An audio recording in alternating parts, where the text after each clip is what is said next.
Hello students, I'm here with another video from the chapter of a new chapter of class 7th Science NCERT book, that is from chapter number 9, Soil.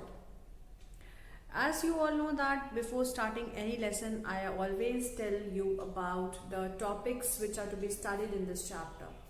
So we have to study about the introduction of this chapter, in which I'll be telling you some facts related to the soil, and also we'll be discussing about the topics like soil.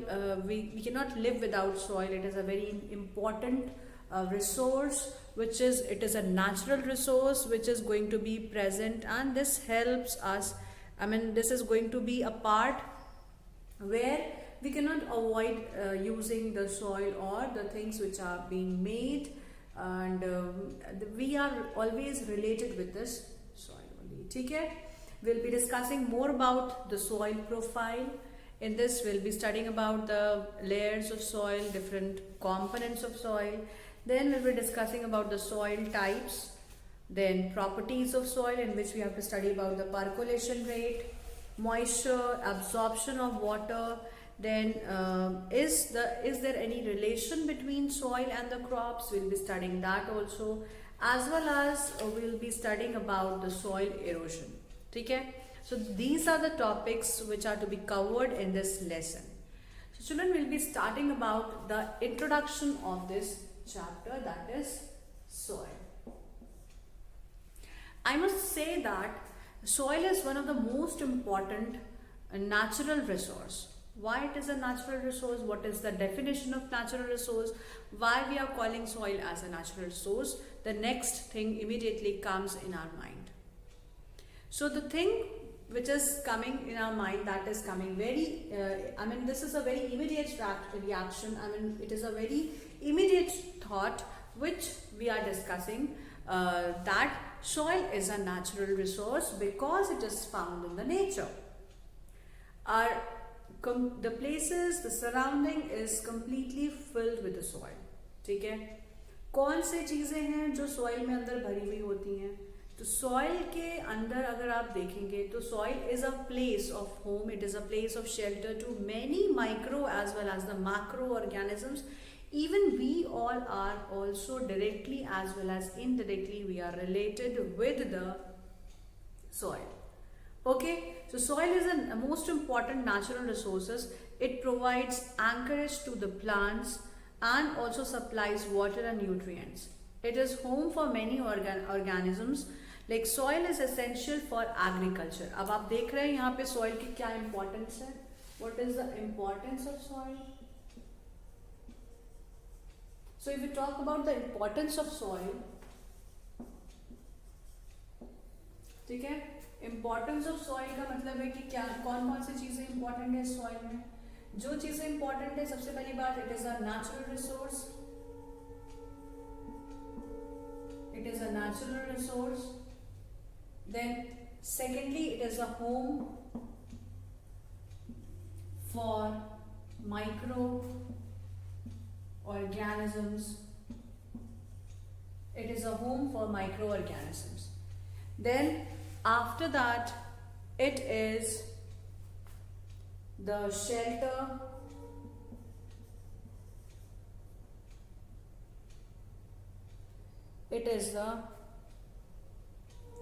shelter for many animals. Okay?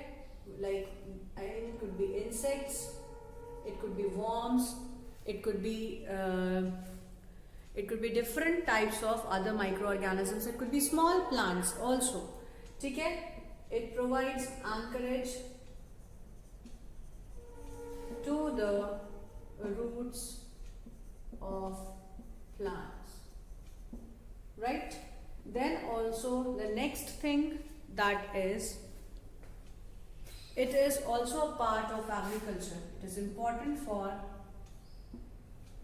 agriculture. तो इतनी सारी चीजों के लिए अगर इसका importance है तो, and also it helps in refreshing. कैसे? It also helps in refreshing. अब सारे पॉइंट्स तो समझ में आ गए. ये लास्ट पॉइंट क्या कह रहा है? Last point says it helps in refreshing our mind, it helps in relaxing, it gives, as the water is dropped on the soil, and or you could say that whenever the soil comes in contact with water, it starts smelling so good. The earthy smell of the soil gives us relaxation, or it gives a feeling of refreshment. It is so refreshing. I must say that it is very refreshing when we talk about that smell of earth. ठीक है, जो उसको हम कहते हैं मिट्टी की खुशबू. Isn't it? That is really very very refreshing whenever there is a rainfall, and also it is being absorbed by the soil which is present in the surrounding. ठीक है. अब आगे हम बात करते हैं कि और क्या इंपॉर्टेंस है सॉइल का. सॉइल की मैंने पहले इंपॉर्टेंस की बात करी कि it is a natural resource because it is present in the nature. ठीक है, it is being provided to us by the nature. Secondly, it is home for many micro organisms like bacterias, viruses. Many bacteria are residing inside the soil. Viruses are there. Many pathogens are present. Protozoans are present. So many animals are present inside the soil, even which we cannot see from our naked eyes. ठीक है, अब आगे जाते हैं. इसमें देखेंगे bacterias हैं, viruses हैं, और भी बहुत सारे ऐसे छोटे एनिमल्स हैं जिनको हम नहीं देख सकते हैं. ठीक है. Next thing is it is the shelter for many animals, insects and birds. अब बहुत सारे ऐसे जानवर भी हैं जो इस सॉइल के अंदर रहते हैं. एंकरेज रूट्स का प्रोवाइड किया जाता है. जो एंकरेज रूट्स का जो हम देते हैं, ये रूट्स में रूट्स जो भी प्रेजेंट है सॉइल की, वो सॉइल के साथ में बाउंड होती हैं. मतलब कि जब भी हम प्लांट की बात करते हैं, सीधे सीधे मेरे हम लोग के मन में ये बात आती है कि it is related with the soil. अगर सॉइल नहीं होते तो प्लांट्स क्या हम ग्रो कर सकते थे? We can not grow the soil. We can not grow the plants without soil. We can not think of growing plants without soil. Okay, so this is about the importance of soil as we are talking about that it is providing anchorage to the roots of the soil, roots of the plants, as well as it is important for the agriculture. ठीक है, तो सिर्फ plants, grass या trees की बात हम नहीं कर सकते हैं. इसमें बहुत सारे जितने भी प्लांट्स हैं जो हम ग्रो करते हैं एग्रीकल्चरल फील्ड में, वो सब कहाँ ग्रो होते हैं? वो सब सिर्फ सॉइल में ही ग्रो हो सकते हैं. And last point which we have discussed just now, that the earthy smell provide us so much relaxing feeling that it gives us so refreshing feeling, because of which we feel so relaxed. This is a kind of you can say that it is a kind of therapy to some people. I mean, sometimes we are not feeling good, but as soon as we smell these kinds of pleasant earthy fragrance, we feel very refreshing. Okay, so this was just the introduction of the soil. We'll be coming up with more topics in this chapter, that is soil teeming with life. Is it so important? I mean, the life of people is related directly or indirectly with the soil. Is this true or not? And I think you all could understand that yes, this is very true, that we are teamed with the soil. Teaming with soil means we are having certain importance of soil in our life. Now, what is that importance of the soil? I mean, what is the importance of soil, or we are teeming with life? Soil teeming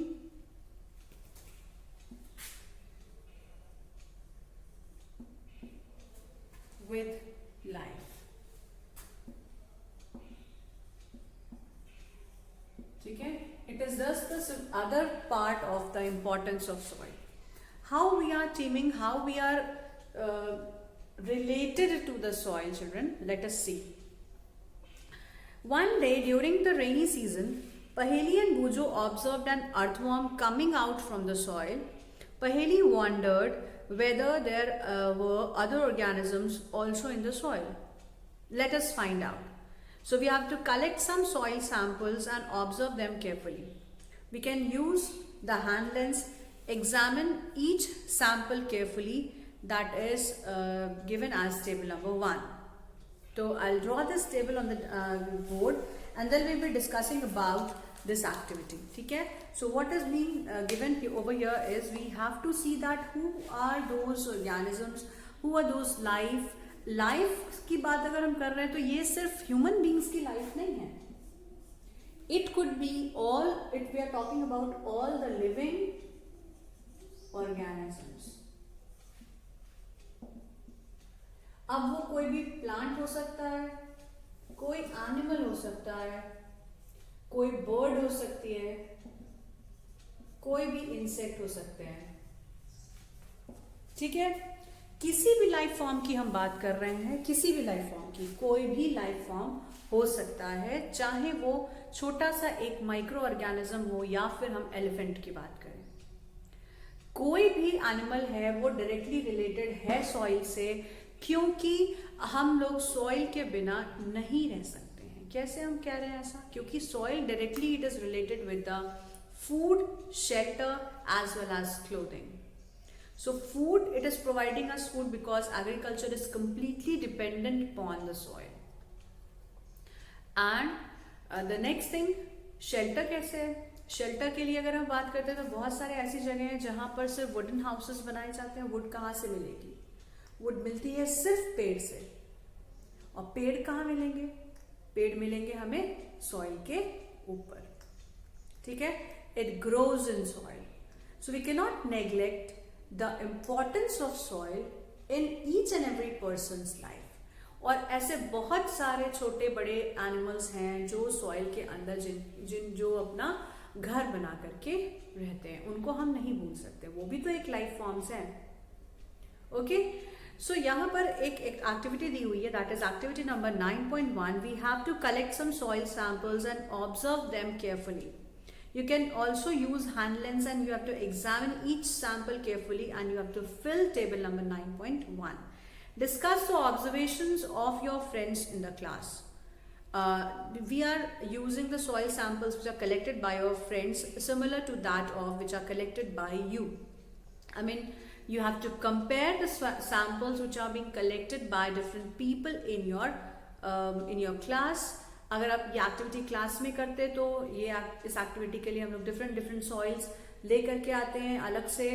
अपने जहाँ पे हम रहते हैं उस जगह की soil हो सकती है, ये स्कूल में कहीं किसी प्लेस की सॉइल हो सकती है.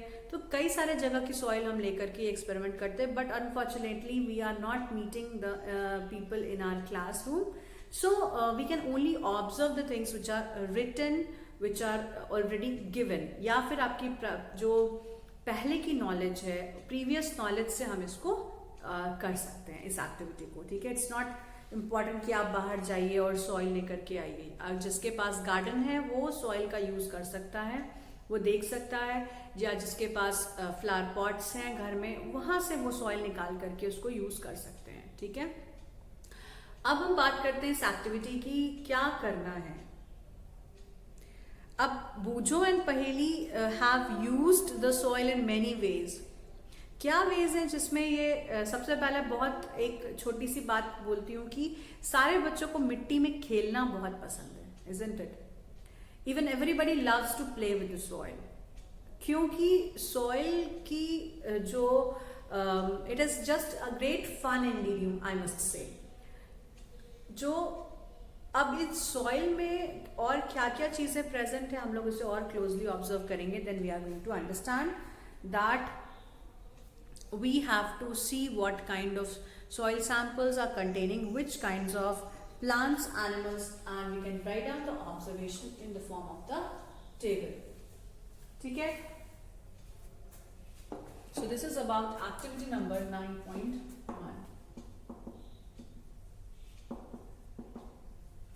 9.1.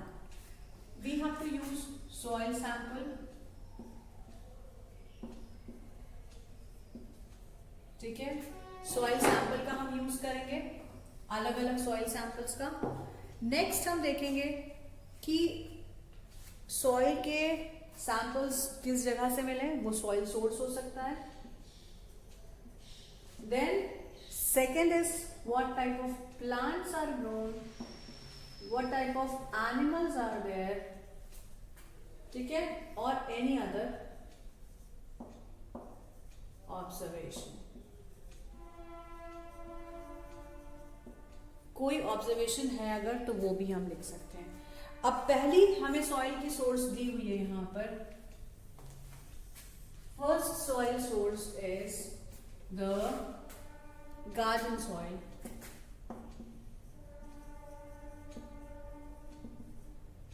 गार्डन सॉइल में कौन से प्लांट्स प्रेजेंट हैं, जैसे गार्डन में क्या क्या चीजें प्रेजेंट हो सकती हैं, आप यहां लिख सकते हैं ग्रास, किसी के यहाँ फ्लावर प्लांट्स होंगे,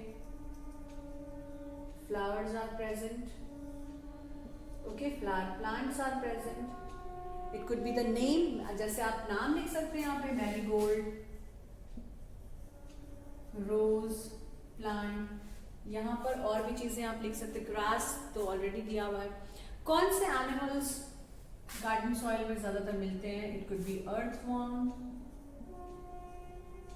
it could be ants are present in the soil, ठीक है।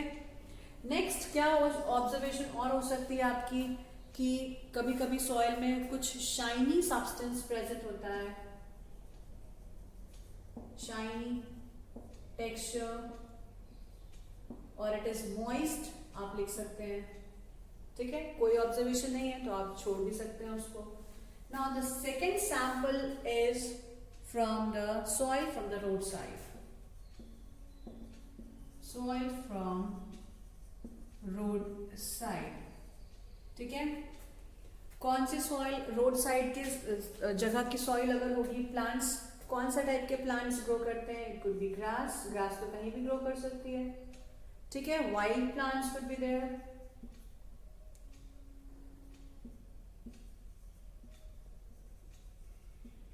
जिसको हम श्रब्स कह सकते हैं। What kind of animals are there? It could be ants, तो सब जगह मिल जाती हैं, ओके। फिर bugs could be there, many other animals are present, आप इसमें ऐड कर सकते हैं। कोई और observation, it's very fine, it is having dust present in it, तो डस्ट पार्टिकल्स हो सकते हैं, वेरी फाइन है जो रोड साइड की सॉइल है, ठीक है, बहुत महीन होती है।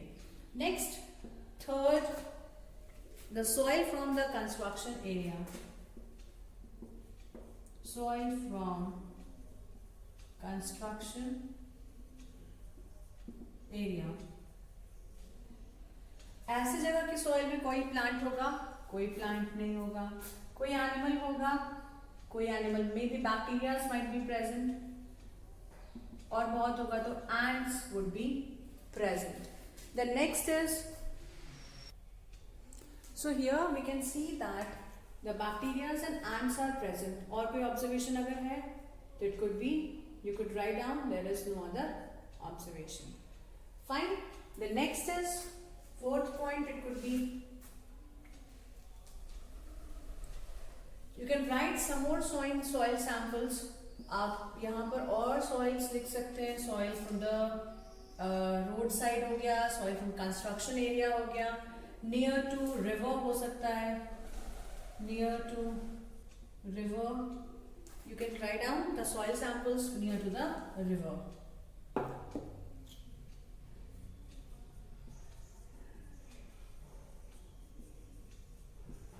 रिवर बैंक सॉइल हो सकती है, ठीक है, रिवर बैंक सॉइल हो सकती है।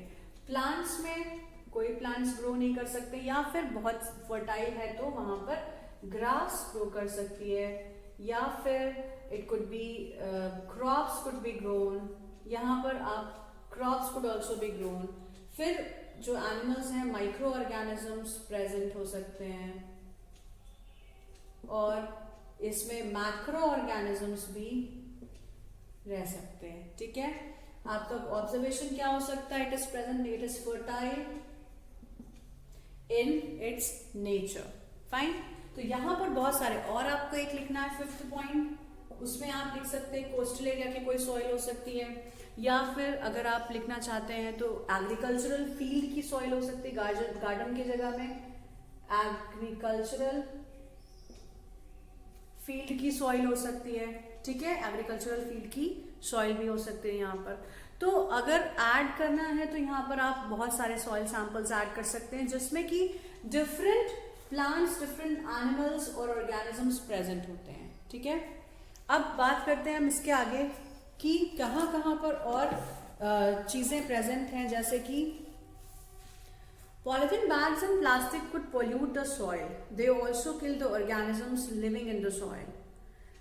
That is the way there is a demand to ban polythene bags, plastics, other substances which are polluting the soil in the nature as a waste products like chemicals, the pesticides. Waste products and chemicals should be treated before they are being released into the soil, and the use of pesticides must be minimized. Okay, तो यहाँ पर हमने देखना है कि soil का और क्या क्या रिलेशन हो सकता है। ये तो हमने अच्छे रिलेशंस बता दिए। सॉइल को बहुत ज़्यादा पोल्यूशन भी हो रहा है। क्या हो रहा है उस सॉइल में? पोल्यूशन की वजह से सॉइल की जो क्वालिटी है that is being degraded.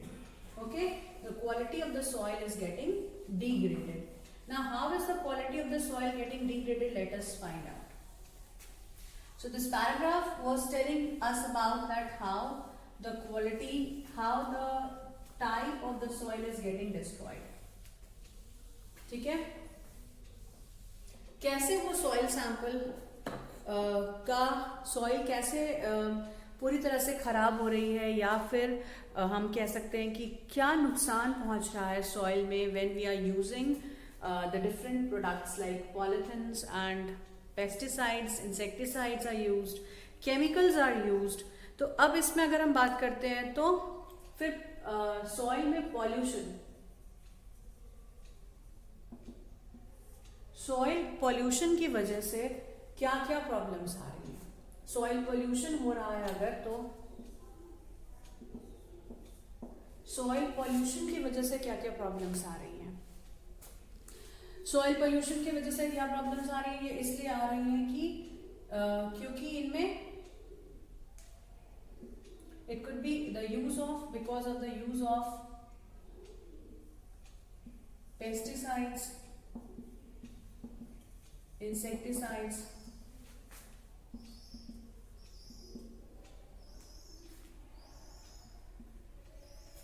Pesticides, insecticides are present, और क्या है? Chemicals are present, chemicals are present, and there could be different chemicals, could include acids, it could include different fertilizers. Okay,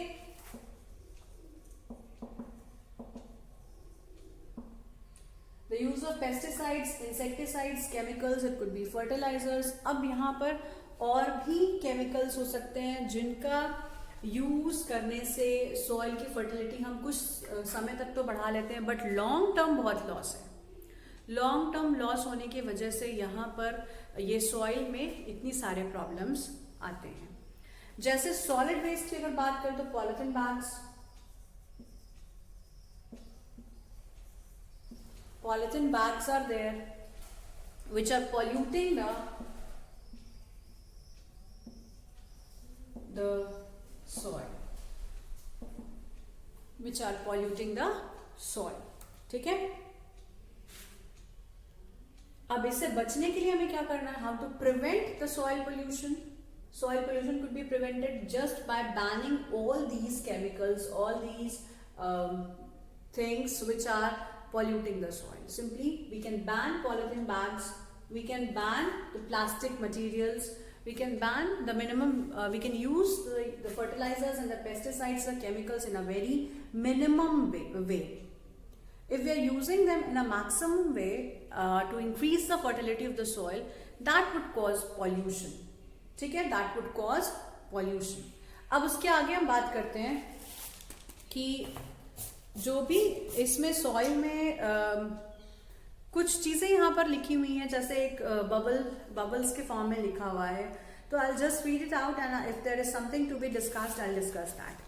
I wonder why I found some pieces of plastic articles and polythene bags in the soil sample which are collected from the roadside and the garden as well.